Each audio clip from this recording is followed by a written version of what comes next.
ರೇಣುಕಾಸ್ವಾಮಿ ಕೊಲೆ ಪ್ರಕರಣದಲ್ಲಿ D gang ಜಾಮೀನು. ಕೊಲೆ ಪ್ರಕರಣದಲ್ಲಿ ದರ್ಶನ್ ಸೇರಿ 17 ಆರೋಪಿಗಳಿಗೆ ಬೇಲ್ ಆಗಿತ್ತು. ಈಗ ಕೃತ್ಯದಲ್ಲಿ ನೇರವಾಗಿ ಭಾಗಿಯಾದವರಿಗೆ ಬೇಲನ್ನ ರದ್ದತಿ ಮನವಿ.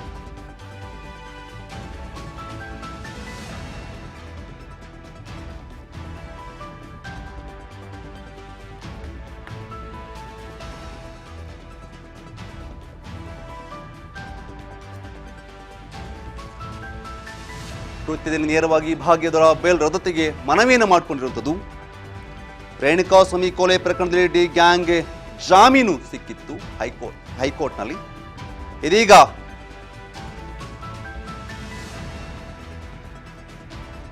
ದರ್ಶನ್, ಪವಿತ್ರ ಗೌಡ, ನಾಗರಾಜ್, ಲಕ್ಷ್ಮಣ್, ಅನೂಪ್ ಕುಮಾರ್, ಜಗದೀಶ್ ಅಂಡ್ ಪ್ರದೋಷ್ ಜಾಮೀನನ್ನು ಪ್ರಶ್ನಿಸಿ ಮೇಲ್ಮನವಿಯನ್ನು ಸಲ್ಲಿಸಲಾಗಿದೆ. ವಕೀಲ ಅನಿಲ್ ನಿಶಾನಿ ಮುಖಾಂತರ ಪ್ರಾಸಿಕ್ಯೂಷನ್ ಅನ್ನ ಸಲ್ಲಿಕೆ ಮಾಡಿರುವುದು. ಎಸ್ ರೇಣುಕಾಸ್ವಾಮಿ ಕೊಲೆ ಪ್ರಕರಣದಲ್ಲಿ ಡಿ ಗ್ಯಾಂಗ್ಗೆ ಜಾಮೀನು ಸಿಕ್ಕಿದೆ. ಹೈಕೋರ್ಟ್ನಲ್ಲಿ ಜಾಮೀನು ಸಿಕ್ಕಿರುವಂಥದ್ದು. ಈಗಾಗಲೇ ಏನು ಕೊಲೆ ಪ್ರಕರಣದಲ್ಲಿ ದರ್ಶನ್ ಸೇರಿ 17 ಆರೋಪಿಗಳಿಗೆ ಬೇಲ್ ಕೂಡ ಆಗೋಗಿದೆ. ಹೈಕೋರ್ಟ್ ಬೇಲನ್ನು ಕೊಟ್ಟಿರುವಂಥದ್ದು. ಇದೀಗ ಈ ಬೇಲನ್ನು ಪ್ರಶ್ನಿಸಿ, ಅಂದರೆ ಕೃತ್ಯದಲ್ಲಿ ನೇರವಾಗಿ ಭಾಗಿಯಾದವರ ಬೇಲನ್ನು ಪ್ರಶ್ನಿಸಿ ಅವರ ಬೇಲ್ ರದ್ದತಿಯನ್ನು ಸಲ್ಲಿಸಿರುತ್ತದೆ. ಅಂದರೆ ರದ್ದತಿ ಮಾಡಬೇಕು, ಯಾಕೆ ಬೇಲ್ ಕೊಟ್ಟಿರೋನ್ನು ಪ್ರಶ್ನಿಸಿ ರದ್ದತಿಯನ್ನು ಮಾಡುವಂತೆ ಈಗ ಮೇಲ್ಮನವಿಯನ್ನು ಸಲ್ಲಿಸಿದ್ದಾರೆ. ಒಟ್ಟು 7 ಜನರ ವಿರುದ್ಧ 1492 ಪುಟಗಳ ಕಡತ ಸುಪ್ರೀಂಗೆ ಸಲ್ಲಿಕೆ ಆಗಿದೆ ಅಂತೆ. ಸೊ ಯಾರ ಹೆಸರು ಅಂದರೆ 7 ಜನ, ಅಂದರೆ ಕೃತ್ಯದಲ್ಲಿ ನೇರವಾಗಿ ಭಾಗವಹಿಸಿದರು ಯಾರಪ್ಪ ಅಂತಂದರೆ ದರ್ಶನ್, ಪವಿತ್ರ ಗೌಡ, ನಾಗರಾಜ್, ಲಕ್ಷ್ಮಣ್, ಅನೂಪ್ ಕುಮಾರ್, ಜಗದೀಶ್ ಅಂಡ್ ಪ್ರದೋಷ್. ಇವರ ಜಾಮೀನನ್ನು ಪ್ರಶ್ನಿಸಿ ಪ್ರಶ್ನೆ ಮಾಡಿ ಮೇಲ್ಮನವಿಯನ್ನು ಸಲ್ಲಿಸಿದ್ದಾರೆ ವಕೀಲ ಅನಿಲ್ ನಿಶಾನಿ. ಅವರ ಮುಖಾಂತರ ಪ್ರಾಸಿಕ್ಯೂಷನ್ ಸಲ್ಲಿಕೆಯನ್ನು ಮಾಡಿರುವಂಥದ್ದು. ಎಲ್ಲ ಸರಿಯಾಯಿತು, ಇನ್ನೇನು ಜಾಮೀನು ಸಿಕ್ಕಾಗಿದೆ, ಆರಾಮಾಗಿರ್ಬೋದು, ಕೇಸ್ ಇನ್ನೊಂದು ಸ್ವಲ್ಪ ದಿನ ಹೋಗುತ್ತೆ, ಈ ಥರ ಎಲ್ಲ ಅಂದ್ಕೊಂಡಿದ್ರು. ದರ್ಶನ್ ಹೊರಗಡೆ ಬಂದ ತಕ್ಷಣವೇ ಅಭಿಮಾನಿಗಳು ಖುಷಿ ಆಗ್ಬಿಟ್ಟಿದ್ರು. ಫೈನ್, ಜಾಮೀನು ಸಿಕ್ಕಾಗಿದೆ, ಇನ್ನೆಲ್ಲ ಸರಿಯಾಗ್ಬೋದು ಅಂದ್ಕೊಂಡಿದ್ರು. ಆದರೆ ಕಾಟೇರನಿಗೆ ಮಾತ್ರ, ದರ್ಶನ್ಗೆ ಮಾತ್ರ ಮೇಲಿಂದ ಮೇಲೆ ಸಂಕಷ್ಟ ಎದುರು ಆಗ್ತಾನೇ ಇದೆ. ಏಕೆಂದರೆ ಈ ವಿಚಾರ ಕುರಿತಂತೆ ಮಧ್ಯಂತರ ಜಾಮೀನನ್ನು ಪ್ರಶ್ನಿಸಿ ಕೂಡ ಸುಪ್ರೀಂ ಕೋರ್ಟ್ ಮೆಟ್ಟಿಲು ಏರೋದಕ್ಕೆ ಒಂದಷ್ಟು ತಯಾರನ್ನು ಮಾಡಿಕೊಂಡಿತ್ತು ಪೊಲೀಸ್ ಇಲಾಖೆ. ಬಟ್ ಈಗ ಜಾಮೀನು ಸಿಕ್ಕಾಗಿದೆ. ಸೊ ಜಾಮೀನು ಸಿಕ್ಕ ಬಳಿಕ ಕೂಡ ಹೈಕೋರ್ಟ್ನಿಂದ ಜಾಮೀನನ್ನು ಪಡ್ಕೊಂಡು ಬಂದರೆ ದರ್ಶನ್ ಡಿ ಗ್ಯಾಂಗ್ ಕಂಪ್ಲೀಟ್ ಜಾಮೀನನ್ನು ಸಿಕ್ಕಿರೋದು. ಆಗಿದ್ದೂ ಕೂಡ ಈ ಒಂದು ಪ್ರಶ್ನಿಸಿ ಜಾಮೀನು ರದ್ದತಿ, ಅಂದರೆ ಜಾಮೀನು ಕೊಟ್ಟಿರೋದನ್ನು ಪ್ರಶ್ನೆ ಮಾಡಿ ರದ್ದತಿಯನ್ನು ಕೋರಿ ಈಗ ಸುಪ್ರೀಂ ಕೋರ್ಟ್ ಮೆಟ್ಟಿಲನ್ನು ಏರಿರುವಂಥದ್ದು. ಸೊ ಒಂದು ಏನಪ್ಪ ಅಂತಂದರೆ ಈಗಾಗಲೇ ಅದರಲ್ಲೂ ಕೂಡ ಈ ಒಂದು ಕೃತ್ಯದಲ್ಲಿ ನೇರವಾಗಿ ಯಾರೆಲ್ಲ ಭಾಗಿಯಾಗಿದ್ದಾರೆ ಅವರನ್ನು ಆಗಲೇಬೇಕು, ಜಾಮೀನು ಏನು ರದ್ದತಿ ಆಗಲೇಬೇಕು ಅಂತ ಮೇಲ್ಮನವಿ ಸಲ್ಲಿಸೋದು. ಒಟ್ಟಾರೆ 7 ಜನರ ಹೆಸರನ್ನು ಇಲ್ಲಿ ಮೆನ್ಷನ್ ಮಾಡಿರುವಂಥದ್ದು. ಈಗಾಗಲೇ ಹೇಳಿದಂತೆ A1, A2, A3, A4, A5 ಏನು ಆಗಿದ್ದಾರೆ ಆರೋಪಿಗಳಿದ್ದಾರೆ. ದರ್ಶನ್, ಪವಿತ್ರ ಗೌಡ, ನಾಗರಾಜ್, ಲಕ್ಷ್ಮಣ್, ಅನೂಪ್ ಕುಮಾರ್, ಜಗದೀಶ್ ಮತ್ತು ಪ್ರದೋಷ್ ಏನಿದ್ದಾರೆ ಇವರು ಜಾಮೀನನ್ನು ರದ್ದತಿ ಮಾಡಬೇಕು ಅಂದ್ಕೊಂಡು ಇದಾಗಿರುತ್ತದೆ. ಜೊತೆಗೆ ಈ ಒಂದು ಮೇಲ್ಮನವಿನ ಕಾಕಿ ಸಲ್ಲಿಸಿದ್ದು ಈಗಾಗಲೇ ವಿಚಾರಣೆ ಆಗಿರುವಂಥದ್ದು, ವಾದ ಪ್ರತಿವಾದಗಳು ನಡೆದಿರುವಂಥದ್ದು. ಹೈಕೋರ್ಟ್ನಲ್ಲಿ ಏನು ಇವರಿಗೆ ಜಾಮೀನು ಸಿಕ್ಕಿತ್ತು, ಹೈಕೋರ್ಟ್ ಜಾಮೀನನ್ನು ಮಂಜೂರು ಮಾಡಿದ ಆದೇಶವನ್ನು ಇಟ್ಕೊಂಡು ಈಗ ಸುಪ್ರೀಂ ಕೋರ್ಟ್ಗೆ ಮೆಟ್ಟಿಲನ್ನು ಏರುವಂಥದ್ದು.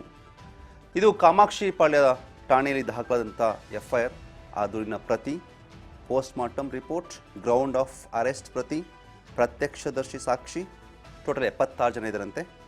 ಇನ್ನು ಸಾಕ್ಷಿ 91ರ ಹೇಳಿಕೆಯ ತರ್ಜುಮೆ ಪ್ರತಿ, FSL ವರದಿಗಳ ಮೂಲ ಪ್ರತಿ, CDR ವರದಿಗಳ ಮೂಲ ಪ್ರತಿಗಳು, ಪಂಚನಾಮೆ ವರದಿಗಳು, ಡಿಜಿಟಲ್. ಸೊ ಈ ಥರ ಸಾಕಷ್ಟು ವಿಚಾರಗಳ ಇಟ್ಕೊಂಡು, ಏಕೆಂದರೆ ರೇಣುಕಾಸ್ವಾಮಿ ಕೊಲೆ ಕೇಸ್ನಲ್ಲಿ ದರ್ಶನ್ ಅವರಿಗೆ ಆ್ಯಂಡ್ ಡಿ ಗ್ಯಾಂಗ್ಗೆ ಕಂಪ್ಲೀಟ್ ಆಗಿ ಹೈಕೋರ್ಟ್ ಜಾಮೀನನ್ನು ಕೊಟ್ಟಿತ್ತು.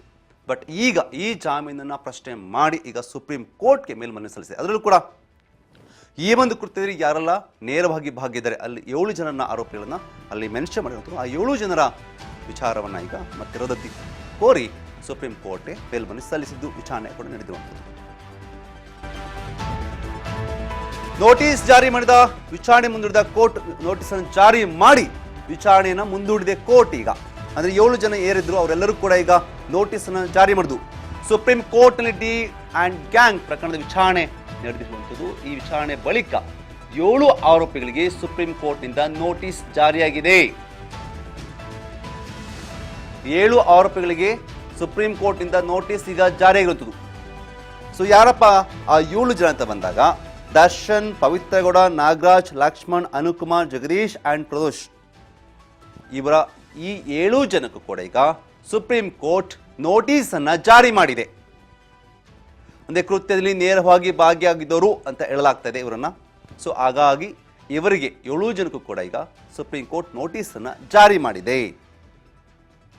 ಅಲ್ಲದೆ ಈ 7 ಜನರ ಏನು ಜಾಮೀನಿತ್ತು ಅದನ್ನು ಕ್ಯಾನ್ಸಲ್ ಮಾಡಬೇಕು ಅಂತ ಕೂಡ ಈಗ ಮೇಲ್ಮನವಿ ಸಲ್ಲಿಸಿದ್ದು ವಾದ ಪ್ರತಿವಾದ ನಡೀತಿರೋದು.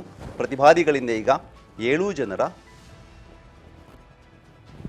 7 ಜನಕ್ಕೆ ಈಗ ನೋಟಿಸನ್ನು ಕೊಟ್ಟಿರುವಂಥದ್ದು. ಜಗದೀಶ್ ಮತ್ತು ಪ್ರದೋಷ್ ಸೇರಿದಂತೆ 7 ಜನಕ್ಕೂ ದರ್ಶನ್, ಪವಿತ್ರಗೌಡ, ನಾಗರಾಜ್, ಲಕ್ಷ್ಮಣ್, ಅನುಕುಮಾರ್, ಜಗದೀಶ್, ಪ್ರದೋಷ್ ಇವರು 7 ಜನಕ್ಕೂ ಕೂಡ ಈಗ ನೋಟಿಸನ್ನು ಜಾರಿ ಮಾಡಿದೆ. ವಕೀಲ ಅನಿಲ್ ನಿಶಾನಿ ಮುಖಾಂತರ ಪ್ರಾಸಿಕ್ಯೂಷನ್ನ ಸಲ್ಲಿಕೆ ಮಾಡಿದ್ದು ಪ್ರತಿವಾದಿಗಳಿಂದ ಕಳಿಸಿರುವಂಥದ್ದು.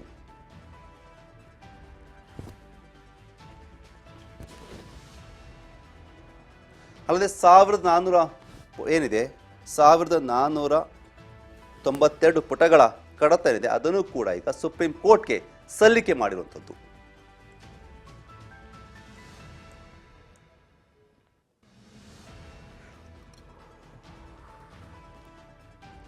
ಇನ್ನು ಮೇಲ್ಮನವಿಯಲ್ಲಿ ಏನೆಲ್ಲ ಅಂಶಗಳು ಇದ್ದೇವೆ ಅನ್ನೋ ನೋಡ್ಕೊಂಡು ಬರೋದಾದ್ರೆ, ಸೊ ಮೇಲ್ಮನವಿ ಏನು ಸಲ್ಲಿಸಿದ್ರಲ್ಲ ಅದರ ಅಂಶಗಳು ನೋಡ್ಕೊಂಡು ಬರೋದಾದ್ರೆ, ವನವಾಸ ಅನುಭವಿಸಿದ್ದ ಕಾಟನ ವಿರುದ್ಧ ಈಗ ಕಾಕಿ ಮೇಲ್ಮನವಿನ ಸಲ್ಲಿಸಿದೆ.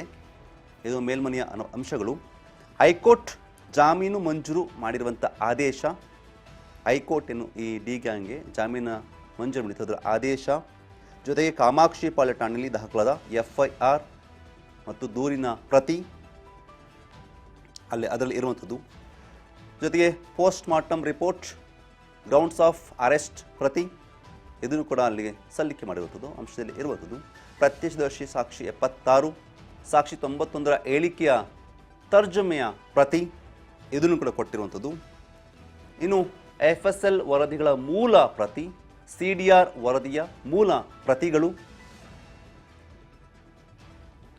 ಇನ್ನು ಪಂಚನಾಮೆ ವರದಿಗಳು, ಡಿಜಿಟಲ್ ವಸ್ತುಗಳ ವಿಶ್ಲೇಷಣೆಯ ವರದಿ, ಜೊತೆಗೆ ಜಾಮೀನು ಅರ್ಜಿ ವಜಾಗೊಳಿಸಿದ ಸೆಷನ್ಸ್ ಕೋರ್ಟ್ ಆದೇಶ ಪ್ರತಿ, ಸೆಷನ್ಸ್ ಕೋರ್ಟ್ ಏನಿತ್ತು ಅದು ಕೂಡ ಜಾಮೀನು ಅರ್ಜಿನ ವಜಾ ಮಾಡಿತ್ತು ಅದರದ್ದು, ಮತ್ತು A2 ನಟ ದರ್ಶನ್ ಮಧ್ಯಂತರ ಜಾಮೀನು ಆದೇಶ ಪ್ರತಿ ಇಷ್ಟನ್ನು ಕೂಡ ಈಗ ಸಲ್ಲಿಕೆ ಮಾಡುವಂಥದ್ದು. ಒಟ್ಟಾರೆ ದರ್ಶನ್ ವಿಚಾರ ಕುರಿತಂತೆ ಈಗಾಗಲೇ ಕಾಕಿ ಬಹುದೊಡ್ಡ ಚಕ್ರವನ್ನು ರೆಡಿ ಮಾಡಿಕೊಂಡಿದ್ದು ಈಗ ಸುಪ್ರೀಂ ಕೋರ್ಟ್ಗೆ ಮೇಲ್ಮನವಿ ಸಲ್ಲಿಸಿದೆ. ಅಲ್ಲಿ ವಿಚಾರಣೆ ನಡೀತಾ ಇರುವಂಥದ್ದು. ಈ 7 ಜನಕ್ಕೂ ಕೂಡ ಈಗ ನೋಟಿಸನ್ನು ಜಾರಿ ಮಾಡಿರುವಂಥದ್ದು.